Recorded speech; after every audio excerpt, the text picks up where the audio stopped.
आपके साथ जया मिश्रा। आप देख रहे हैं हमारा खास बुलेटिन गंगा सवेरा।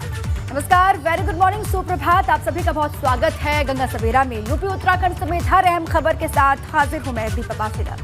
बिल्कुल दीपा, और बात चाहे राजनीति की हो या फिर राजनेताओं की, हर चुनावी खबर आपको इस बुलेटिन में दिखाएंगे। बिल्कुल, हर खबर अलग और एकदम अलग अंदाज में आपके सामने पेश करेंगे। तो चलिए शुरू करते हैं हमारा खास बुलेटिन गंगा सवेरा। और चलिए खबरों की शुरुआत करते हैं बुलंदशहर से। आपको खबर बताएं, बुलंदशहर में रालोद नेता हाजी यूनुस के काफिले पर रविवार को जानलेवा हमला किया गया। वारदात कोतवाली देहात के भाईपुर गांव के पास अंजाम दिया गया है और ऑटोमेटिक गन से लैस बदमाशों ने हाजी यूनुस के काफिले पर हमला कर दिया। बताया जा रहा है कि हमलावरों की संख्या 5 थी, जिन्होंने ताबड़तोड़ फायरिंग की, जिसमें हाजी यूनुस के एक समर्थक की मौत हो गई है, जबकि 4 लोग घायल बताए जा रहे हैं। सभी घायलों को अस्पताल में भर्ती करवाया गया। पुलिस के मुताबिक हमला पारिवारिक रंजिश में हुआ है। बताया ये भी जा रहा है कि पूर्व ब्लॉक प्रमुख हाजी यूनुस अपने समर्थकों के साथ भाईपुरा गांव से शादी समारोह से बुलंदशहर लौट रहे थे, तभी रजवाहे की पुलिया के पास स्वचालित हथियारों से हमला किया गया। हमले के आरोप हाजी यूनुस के पूर्व विधायक मरहूम भाई हाजी अलीम के बेटे अनस पर है, जो कि पिता की हत्या में पहले से जेल में बंद है। और आपको बता दें कि हाजी यूनुस शनिवार को ही बसपा छोड़कर रालोद में शामिल हुए थे। वो बुलंदशहर सदर सीट से बसपा के टिकट पर विधानसभा का चुनाव लड़ चुके हैं और सदर ब्लॉक प्रमुख भी रह चुके हैं। मौजूदा वक्त में उनकी पत्नी निशा परवीन सदर ब्लॉक प्रमुख हैं और यूनुस ने पुलिस प्रशासन पर पूर्व में शिकायत किए जाने के बाद सुरक्षा और कार्रवाई न करने का आरोप भी लगाया है। उनका कहना है कि पुलिस ने सुरक्षा दी होती तो हमला न होता, अगर होता भी तो हमलावर मौके पर ही पकड़े जाते। 5 या 6 जितने भी थे बदमाशों ने अटैक कर दिया। 50 से 60 गोली चलाई है। जब से मैं एडमिनिस्ट्रेशन को कम से कम 6 महीने से अवगत करा रहा हूँ, लेकिन अभी तक किसी सिक्योरिटी का या उस पर कोई कार्रवाई नहीं हुई। बहुत सारे बदमाशों के मैंने पहले नाम भी बताए, गाड़ियों के नंबर भी दिए, असले भी बताए कि AK-47 लगे यहाँ घूम रहे हैं, लेकिन अभी तक उसमें कोई कार्रवाई नहीं। बदमाश किस गाड़ी में सवार थे यूनुस भाई? शायद सेंट्रो है या स्विफ्ट है, मतलब छोटी गाड़ी। कोई पहचान नहीं हो पाई। सवार में गोली नहीं चलाई। हम जैसे शादी में से निकले, घर के बराबर में वो खड़े थे, वहाँ से उन्होंने गोलियां चला दी।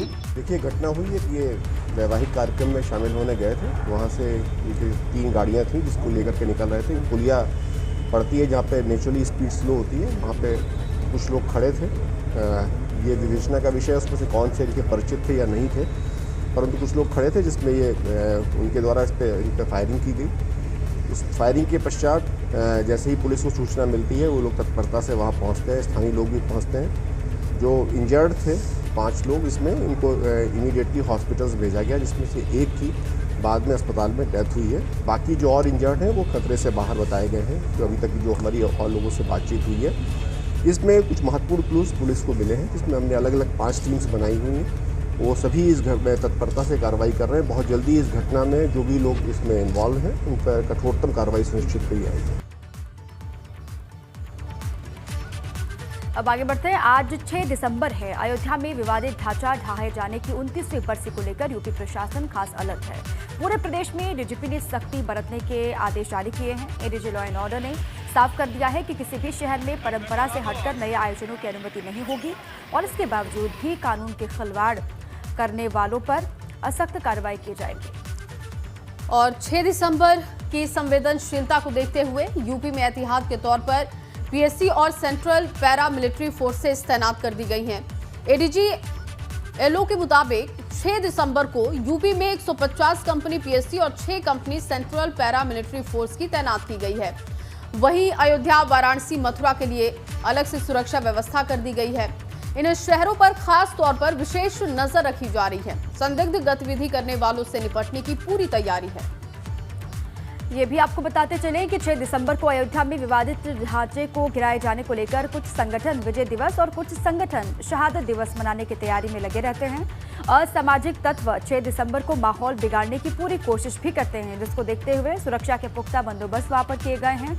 हालांकि अयोध्या में राम जन्मभूमि विवाद पर सुप्रीम कोर्ट के फैसले के बाद माहौल में काफी बदलाव आया है। पूरा अध्ययन करके सभी फील्ड फॉर्मेशंस को अवगत करा दिया गया है। इस संबंध में एक डीसी डीजीपी के द्वारा भी मुख्यालय से सभी हमारे जो फील्ड के अधिकारी हैं उनके साथ ली गई है। शासन के निर्देश यही हैं कि परंपरा से हटकर कोई भी आयोजन नहीं करने दिया जाएगा और इस संबंध में व्यापक सुरक्षा व्यवस्था की गई है। 150 कंपनी पीएसी तथा 6 कंपनी सीएपीएफ का डिप्लॉयमेंट किया गया है। और जहां यूपी पुलिस प्रशासन 6 दिसंबर को किसी भी तरह का जश्न या फिर शहादत जैसे आयोजन पर पैनी नजर रखने की बात कही है, तो वहीं हिंदू महासभा अध्यक्ष राजश्री चौधरी ने मथुरा में शाही ईदगाह मस्जिद में लड्डू गोपाल के जलाभिषेक का ऐलान कर खलबली मचा दी है। इसको लेकर भी यूपी पुलिस ने विशेष तैयारी कर रखी है। हालांकि अब हिंदू महासभा ने अपने कार्यक्रम को लेकर जगह में तब्दीली कर दी है। 6 दिसंबर पर लड्डू गोपाल के जलाभिषेक के कार्यक्रम को अब मथुरा की जगह हिंदू महासभा दिल्ली के जंतर मंतर पर करेगी। संगठन के अध्यक्ष राजश्री ने कृष्ण भक्तों को किसी भी पवित्र नदी या कुंड का जल लेकर दिल्ली के जंतर मंतर पहुंचने की अपील की है। कल हम लोग स्थानांतर करके जलाभिषेक को राजधानी दिल्ली में ले आए हैं और जंतर मंतर में कल 12 बजे सेम टाइम में एक क्रोधित और बहुत दुखी बाल गोपाल जी का जलाभिषेक किया जाएगा। श्रद्धालु हिंदू महासभा का जितना मेंबर्स और लीडर्स है सारा भारत से जिसका ऊपर रोक नहीं है उन लोग आ रहे हैं। 6 दिसंबर को लेकर मथुरा में हाई अलर्ट है। यहां सुरक्षा कर्मियों को अलर्ट पर रखा गया है। खुद आला अधिकारी मौके पर जाकर के सुरक्षा व्यवस्था का जायजा ले रहे हैं ताकि किसी भी तरह की कोई चूक ना हो। श्री कृष्ण जन्मस्थान और ईदगाह मस्जिद के आसपास सुरक्षा के पुख्ता इंतजाम किए गए।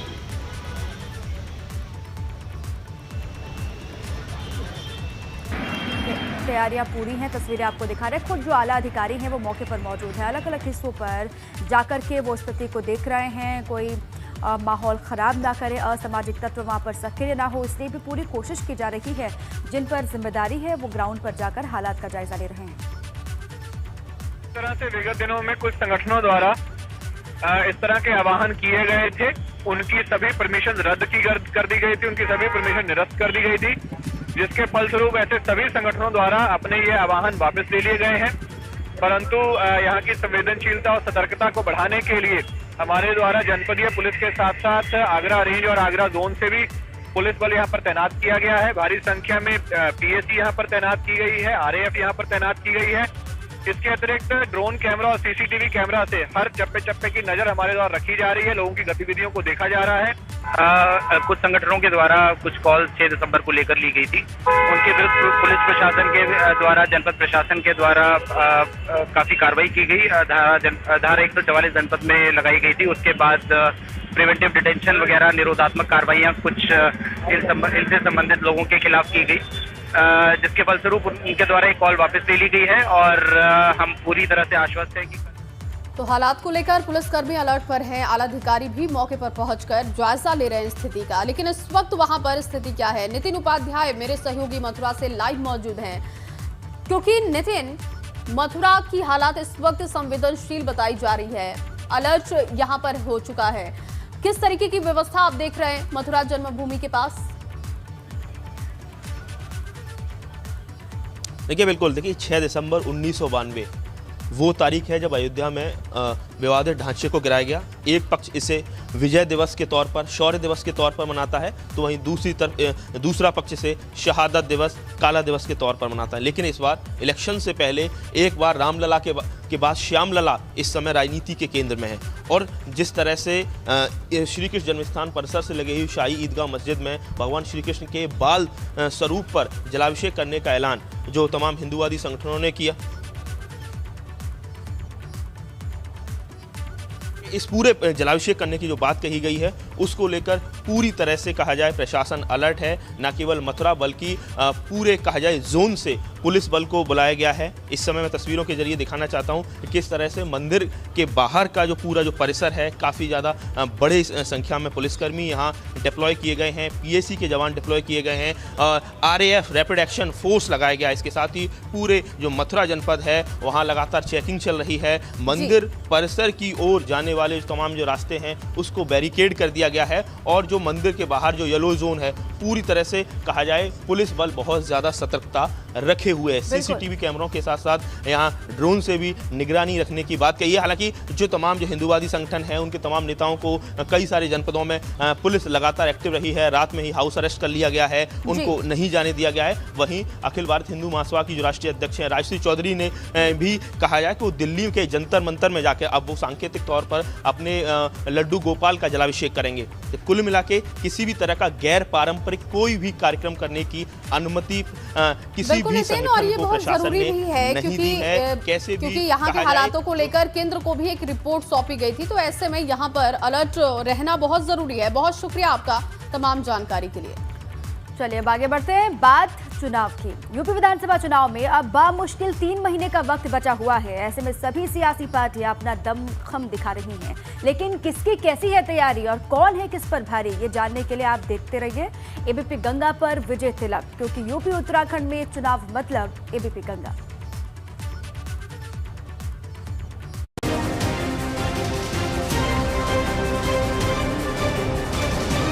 विजय तिलक।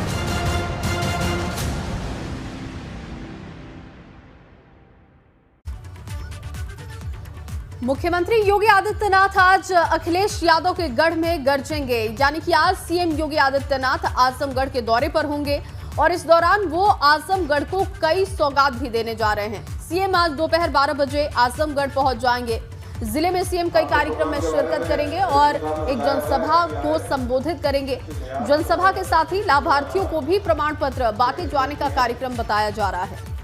सीएम योगी आज आजमगढ़ की सगड़ी विधानसभा क्षेत्र के समुद्रपुर में 74 करोड़ से ज्यादा की परियोजनाओं का शिलान्यास करने वाले हैं। लाभार्थियों को प्रमाण पत्र भी वो देंगे और उसके बाद मुख्यमंत्री यहां एक जनसभा को भी संबोधित करेंगे। उसके बाद सीएम योगी लालगंज के सुरक्षित विधानसभा सीट पर पहुंचेंगे। यहां भी मुख्यमंत्री का खड़गपुर में जनसभा का कार्यक्रम है और इसके अलावा सीएम कई योजनाओं का शिलान्यास भी वहां पर करने वाले हैं।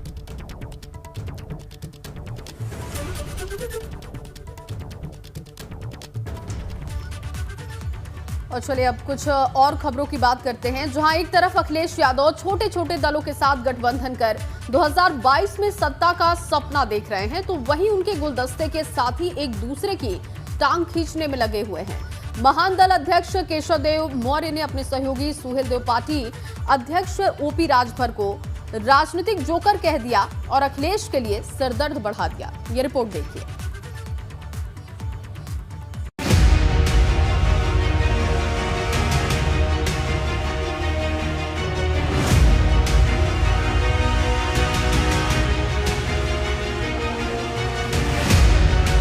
अखिलेश के केशव का विवादित बयान।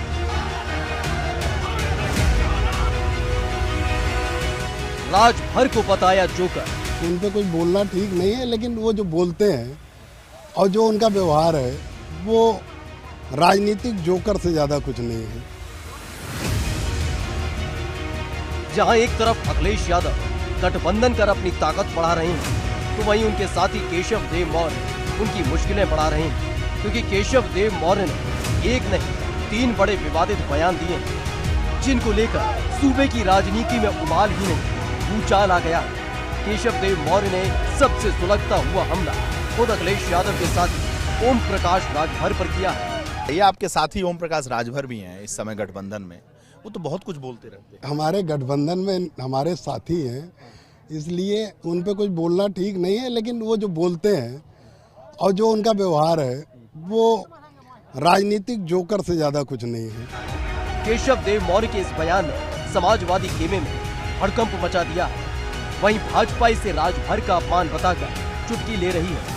अब सोचिए शब्द क्या है कि ये तो राजनीतिक जोकर हैं, इससे ज्यादा कुछ नहीं है। ये ओम प्रकाश राजभर को कहा गया, उनके गठबंधन के साथियों ने कहा, अखिलेश यादव के उपस्थिति में कहा, अखिलेश यादव के कार्यक्रमों में शामिल होते हुए कहा। ये राजनीति कहाँ जा रही है? मैं तो कहता हूं अब भी जरा सा भी कहीं जमीर अगर बाकी हो तो ऐसे लोगों के साथ क्या रहना चाहिए? समाजवादी पार्टी के साथ रहना चाहिए। एक तरीके से ये भी राजभर समाज का अपमान है भाई। गठबंधन के एक साथी का दूसरे साथी पर ऐसा बयान देना कई सवाल खड़े कर रहा है, क्योंकि ये बयान ऐसे वक्त ऐसे समय में दिया गया जब अखिलेश कई छोटे छोटे दलों को साथ लेकर चलने की कोशिश कर रहे हैं, लेकिन अगर कोई अपने ही साथी पर ऐसा बयान दे तो सवाल उठना लाजिमी है, क्योंकि केशव देव मौर्य के इस बयान से ओम प्रकाश राजभर इतने नाराज हो गए हैं कि उन्होंने अखिलेश यादव से केशव देव मौर्य को गठबंधन से हटाने की मांग रख दी। लेकिन जब अखिलेश यादव ने मोर्चा संभाला और खुद राजभर को समझाया तो उनके सुर बदल गए, क्योंकि कुछ देर पहले केशव देव मौर्य को गठबंधन से हटाने की मांग करने वाले ओम प्रकाश राजभर अखिलेश के समझाने के बाद उन्हें बड़ा भाई बताने लगे। देखिए, एक जो होता है क्या कहते हैं उसको, एक ड्रामा जो होता है, जैसे ये राजनीति एक ड्रामा है, ठीक है, तो पात्र अलग अलग हैं, तो एक उसमें जोकर की भी जरूरत होती है ना। और सबका ध्यान जोकर की तरफ रहता है, जोकर पे। तो आप अपने आप को मानते हैं जो बात उन्होंने कही वो सही है? 100% उन्होंने सही कहा है, कोई नाराजगी नहीं उनके बारे? ये हमारे बड़े भाई हैं, उन्होंने जो कहा है उसका हम स्वागत भी करते हैं और मैं अपने को जोकर मानता भी हूं। लेकिन केशव देव मौर्य ने सिर्फ ओम प्रकाश राजभर को लेकर विवादित बयान नहीं दिया, उन्होंने एक विवादित बयान भगवान राम को लेकर भी दिया। अयोध्या में मंदिर का अवशेष नहीं था, कोरोना काल में चोरी उसकी खुदाई हुई। अगर हिम्मत है भारतीय जनता पार्टी की तो उसका वीडियो जारी करे जो खुदाई में निकला, वो खुदाई में बुद्ध का अवशेष निकला है। केशव देव मौर्य के इस बयान को भाजपा ने हाथों हाथ ले लिया, लेकिन निशाना केशव देव मौर्य की जगह अखिलेश यादव पर था। अभी तो ये जिन्ना का सहारा ले रहे थे उत्तर प्रदेश में चुनाव जीतने के लिए, सांप्रदायिक ध्रुवीकरण करने के लिए, लेकिन उनके सहयोगियों के इस तरह के बयान ने अब ये समाजवादी पार्टी के ताबूत में अंतिम कील ठोक दी है। अब वो जान दे दें तो उत्तर प्रदेश की जनता समाजवादी पार्टी को माफ नहीं करेगी, क्योंकि उत्तर प्रदेश की जनता बिना राम के, बिना अयोध्या के रह नहीं सकती, ये स्पष्ट है। आपको बता दें कि केशव देव मौर्य ने ये विवादित बयान एबीपी गंगा की खास प्रोग्राम अध्यक्ष जी में दिए थे, लेकिन रायता उन्होंने फैलाया था तो समेटने की जिम्मेदारी भी उन्हीं की थी, क्योंकि पर्दे के पीछे अखिलेश यादव ने जब ओम प्रकाश राजभर को समझाया, वहीं केशव देव मौर्य से अपने इस बयानों पर माफी मांगने की नसीहत भी थी, जिसके बाद जो केशव देव मौर्य कुछ देर पहले तक राजभर को जोकर और अयोध्या को लेकर विवादित बयान दे रहे थे, वो कुछ इस अंदाज में नजर आए। एबीपी न्यूज चैनल के चर्चित शो अध्यक्ष जी की शूटिंग के दौरान एंकर ने एक सवाल पूछा कि ओम प्रकाश राजभर जी को लेके, जिसपे शब्दों का चयन मैंने ठीक नहीं किया और उस पर मैंने उन्हें राजनीतिक जोकर कह दिया। वो शब्दों का चयन ठीक नहीं हुआ। मेरी मंशा कतई भी ओम प्रकाश राजभर जी को अपमानित करने की नहीं थी। अगर मेरी उस बात से राजभर समाज को या ओम प्रकाश राजभर जी के समर्थकों को दुख पहुंचा हो तो उसके लिए मैं खेद व्यक्त करता हूं। लेकिन क्या ये बात इस माफी के साथ खत्म हो जाएगी, ये बड़ा सवाल है, क्योंकि भाजपा इसे तूल दे रही है।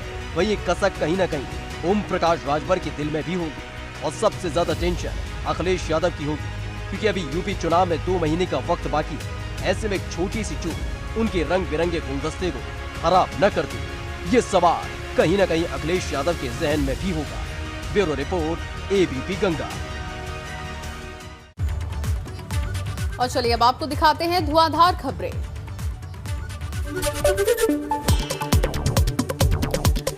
लखनऊ में भाजपा व्यापारी सम्मेलन को सीएम योगी ने किया संबोधित। समाजवादी पार्टी पर साधा निशाना, कहा माफियाओं पर बुलडोजर चलने से सपा सबसे ज्यादा परेशान। डिप्टी सीएम केशव प्रसाद मौर्य के मथुरा वाले बयान पर सपा सांसद एसटी हसन ने किया पलटवार। केशव मौर्य को बताया मानसिक रूप से बीमार, जनता इनके बहकाव में न आए। मथुरा में भाजपा नेता के कार्यक्रम को लेकर अखिलेश ने ट्वीट कर साधा निशाना, कहा धारा 144 के बावजूद भाजपा नेता ने कराया आयोजन, यूपी में कानून बदहाली के लिए भाजपाई ही जिम्मेदार। कैबिनेट मंत्री जितिन प्रसाद वाराणसी दौरे पर, छात्र संवाद कार्यक्रम में होंगे शामिल, मौजूदा हालातों पर छात्रों से करेंगे चर्चा। यूपी कांग्रेस अध्यक्ष पूर्व कांग्रेस अध्यक्ष राहुल गांधी ने किया प्रयागराज दौरा, स्वराज भवन में चुनिंदा नेताओं के साथ की बैठक, 2022 चुनाव के लिए एकजुटता का दिया संदेश।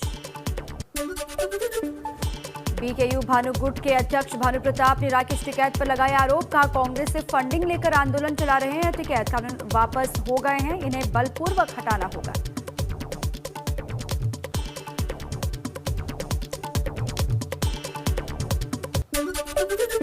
चलिए एक बार फिर से आगे बढ़ते हैं। यूपी विधानसभा चुनाव को लेकर आखिर कैसी सियासी बयान बह रही है, लोग क्या सोच रहे हैं, लोग किन बातों पर चर्चा कर रहे हैं, उनके मुद्दे आखिर हैं क्या, ये समझने के लिए ये जानना बहुत जरूरी है कि आखिर चल क्या रहा है।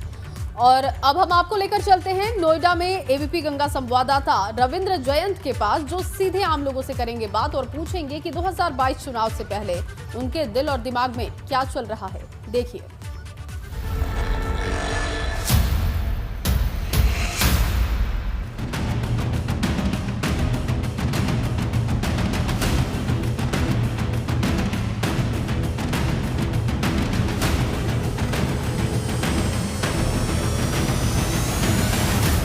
आज हम आपको विधानसभा चुनावों को लेकर चर्चा करेंगे कि जनता की क्या राय है। जी, क्या नाम है आपका? और मेरा नाम श्याम सिंह भाटी है। आप लोग इस चुनाव में क्या चाहते हैं, मतलब क्या मुद्दे रहेंगे इस बार? देखिए, जो वर्तमान सरकार है वो हर मोर्चे पर विफल साबित हुई है, चाहे रोजगार का मुद्दा हो, चाहे महंगाई का मुद्दा हो, सुरक्षा का मुद्दा हो और चिकित्सा का मुद्दा हो, सब सारे जितने भी मुद्दे हैं वो सब पर विफल साबित हुई है। कोई जो भी भाजपा सरकार ने उस समय जो घोषणा पत्र बनाया था उसको कोई भी जो घोषणा इन्होंने पूरी नहीं की। क्या नाम है आपका? मेरा नाम लखराज भाटी है। मुद्दे चुनाव में महंगाई की जो मार पड़ी किसान पे, बीजेपी की जो खिलाफत है, तो मुझे मानता हूँ कि शायद आने वाले समय में लोग बीजेपी पसंद नहीं करेंगे, कोई भी पार्टी हो। लेकिन महंगाई ने किसानों को बहुत नुकसान पहुँचाया है। आम आदमी की पहुँच से बाहर ये महंगाई पहुँच चुकी है। तो इस सरकार की बड़ी नाकामी रही है, तो लगता है कि शायद सरकार इस वक्त नहीं आएगी, खिलाफ लोग रहेंगे बीजेपी के। वर्तमान जो स्थिति लग रही है, जिस प्रकार से सरकार चल रही है और महंगाई और भ्रष्टाचार चरम सीमा पे है, तो और अखिलेश जी का जब हम टीवी में और अखबारों में देखते हैं, सुनते हैं, और सरकार का जो रुझान है, तो मुझे तो ऐसा लगता है गठबंधन की क्या वो स्पष्ट बहुमत की सरकार समाजवादी पार्टी की शायद इस बार बन जाए। विधानसभा चुनाव में जो है कैसा प्रत्याशी चाहेंगे, कैसी सरकार चाहेंगे? इस समय चुनाव में तो भाई जो भी देश का प्रदेश का विकास करे, महंगाई और बेरोजगारी तो चरम सीमा पे है ही है, उसके लेकर पब्लिक परेशान है हर चीज़ के लिए, चाहे तेल हो, चाहे गैस हो, चाहे पेट्रोल हो। हम भी युवा है, रोजगार के लिए हम भी परेशान है, नौकरी छोड़। देखिए, महंगाई और बेरोजगारी जो है बता रहे कि चरम सीमा पर है, बहुत ज़्यादा बता रहे हैं कि और लोगों से जानते हैं। जी, इस चुनाव में आपके क्या मुद्दे रहने वाले हैं, किस तरह का प्रत्याशी हो जो आप लोगों की मदद करे, जनता के बीच जाए, और सरकार कौन सी बनने जा रही है, गठबंधन की सरकार या भाजपा एक बार फिर से जो है प्रदेश में रिपीट करेगी? देखो ऐसा है जी, हम भी यहाँ पे दुकान करते हैं 15-16 साल से, महंगाई तो बहुत जोर शोर चली रही है, इसका कोई वो नहीं है, दो रहा है, हर आदमी जानता है। और रही प्रत्याशी की बात, जो आदमी पब्लिक बीच में आएगा, पब्लिक सेवा कराएगा, उनकी सुनेगा। और जो हमारे यहाँ पे सबसे बड़ा इंडस्ट्री एरिया गौतम बुद्ध नगर का, हमारे यहाँ पर लोकल आदमी को आरक्षण नहीं है उसके लिए। और रही इसके बाद जी सरकार की बात, देखो सरकार काम करे तो आएगी। अब हमारे योगी जी बोल कर गए थे किसान हो के बैग लिस्ट करो, वो नहीं हो रही, क्यों नहीं हो रही? तानाशाही तो हो जो ये एक बार ऑर्डर कर दे, लेकिन कोई देते नहीं है। आपकी क्या समस्या है और जो यहाँ लोकल स्तर पर क्या समस्याएं हैं यहाँ पर जो है आप लोग देखते हैं? सबसे बड़ी समस्या है महंगाई, ठीक है जी।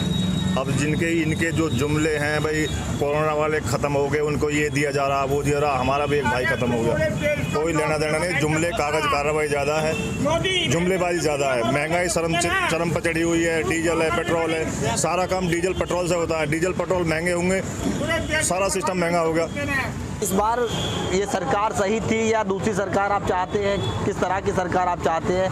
आप कोई भी हो, काम बढ़िया करे, सरकार कोई सुविधा अच्छा काम करना चाहिए, पब्लिक के लिए हक। कोई सरकार कोई सुविधा, कोई दिक्कत नहीं है, हक में काम बढ़िया करे बस पब्लिक के, ये जानकारी। आप थे गौतम बुद्ध नगर के जो है जेवर विधानसभा कासना कस्बे में जो लोग थे, उनकी राय थी चाय पर, जो लोग चुस्कियाँ ले रहे थे चाय की, उनकी राय थी कि अच्छी छवि की जो सरकार यहाँ पर बननी चाहिए।